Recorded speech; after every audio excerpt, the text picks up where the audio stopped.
کیا ہے۔ رسول اللہ صلی اللہ علیہ وسلم نے فرمایا یا معشر القراء استقیموا فقد سبقتم سبقا بعیدا فإن اخذتم یمینا وشمالا لقد ضللتم ضلالا بعیدا۔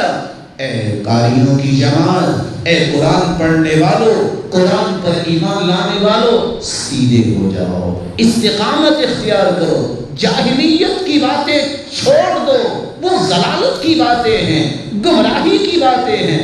یہ ہے استقامت کہ تمہیں جو حکم دیا اللہ نے قرآن میں اس کی بات کو مانو۔ اگر تم نے دائیں بائیں کی بات کی طرف توجہ کی تو تم اسی گمراہی میں واپس چلے جاؤ گے۔ ضلالت، گمراہی کیا ہے؟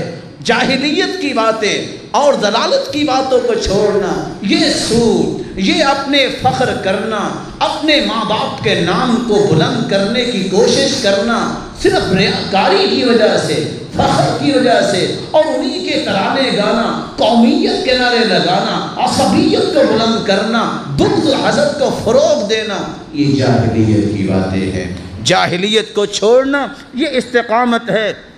بلکہ رسول اللہ صلی اللہ علیہ وسلم کے صحابی ابو ذر رضی اللہ تعالی عنہ نے چھوٹا سا کلمہ بولا، اس کو تولیے گا ذرا، بلال کو دیکھ کے کیا کہا؟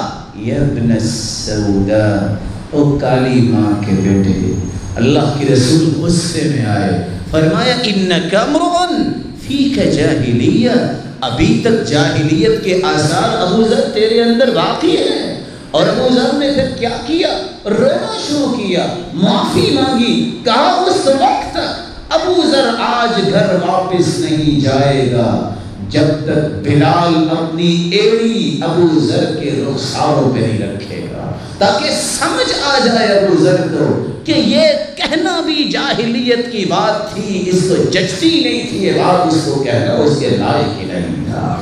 رسول اللہ صلی اللہ علیہ وسلم نے استقامت پر صحابہ کرام کو پابند کرنے کے فرامین جاری کیے۔